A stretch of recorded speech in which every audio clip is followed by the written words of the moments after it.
Now we're going to do a little freehand cutting in with this brush down here. And remember, you can cut in with a 1 inch, 2 inch, 4 inch, whichever one you like.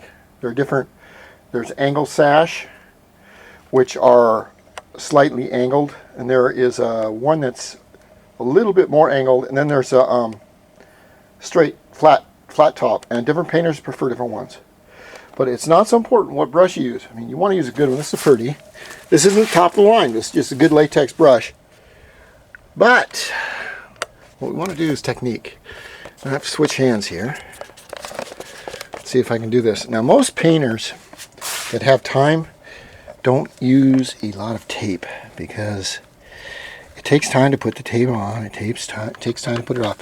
What you want to do is you want to load your brush, but you want to only load a little of it. Now, you see how the brush has got kind of bubbles on one side and bubbles on the other?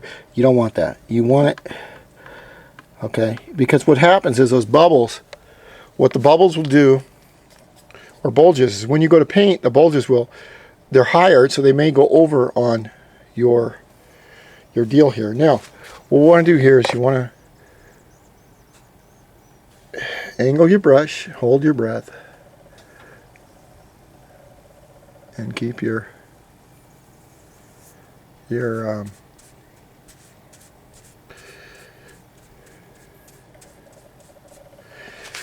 I like to give it a couple little test tries just to see how well. I don't like to cut in first thing in the morning, you know. I just like to practice a little bit. Let's see, we want to get closer to it, and then I have to see if I can do it this way. See, I've got a little bit of paint on there. I don't want it on there. What I want to do is take the paint from right here, and I want to push it into the corner with just the top 1/8 inch of the bristles. Okay. Now, when you run out of paint, and of course, remember, I've got to aim the camera and do the straight line and hopefully not get it on any concrete, because you can't get it off concrete. So I like to take a little bit of a dab here and here. This is my extra paint. This is my reservoir. See, and then what I'll do is I'll start up here, and I will turn my brush and slowly go down on the very edge without moving my head and hopefully holding my breath, which isn't happening in this recording. But whoops, so you don't want to do that.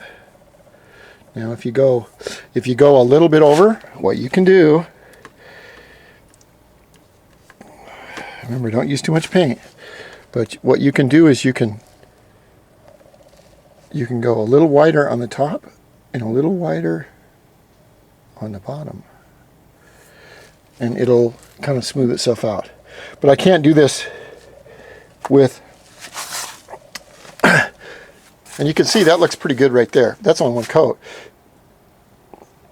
But this is how painters paint when they're in a hurry, and they don't use tape on everything. Tape is only used on a few places, like down here where we don't want it on the concrete, or against cabinets. Tape can be used over here on the, if you'll see how I've cut this in, this is only one cut in line. Now the brown that you see is not on the, it's not on the wood, it's on the concrete.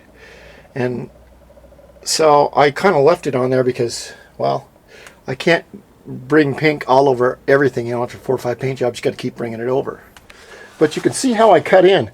The thing is, it takes practice to do this job. But practice is not what we're doing right now. What we're doing right now is technique. And the technique is, if you follow it slowly and you listen, you can go a long ways. And the first lesson that I have to teach all painters is I don't know everything. I don't pretend to know everything. I don't want to know everything. I'm a student. I keep learning. So what I'm saying, if someone come up with me with a better idea, I look at them and say, well, God, that's great, man. I'm glad to know that. I didn't know that yesterday. That's fine. I don't have an attitude or my ego to say, no, I'm not going to listen. And what I would suggest is that if you're learning how to paint and you go on YouTube and you look at some videos or on the net, look at everyone's style, because everyone is different, and I'm sure there are a lot more tricks than I know. I use these different methods for my work because I'm 50 years old and I can't go fast. Mostly paint jobs are done on bid. That means this house would be like, I don't know, 5,000 bucks to paint it, and you have so many hours that you charge or bill to get it done, plus materials. Myself, I don't go by bid because one thing is, I want to make sure the job is done extremely well, and so I charge by the hour. And I don't go, it's not the fact that it's going to cost them any more money, it's that I'm not going to be under pressure to cut corners. That's just because of my age. You know, every man's got to know his own, how'd Clint Eastwood say that? Every man has to know his own limitations. So, I was trained at a really good company, and I'm going to let you see the whole thing when it gets done. It'll probably take me, well, a while. But anyway, it's going to look really good when it's all done. And after it's done, of course, there's touch-up. But, so if you're learning how to paint, or you want to know how to do it, remember, you don't have to get it all over your hands or everything else. If you go slow, you don't have to use the best equipment, but you do have to have the right technique. Okay.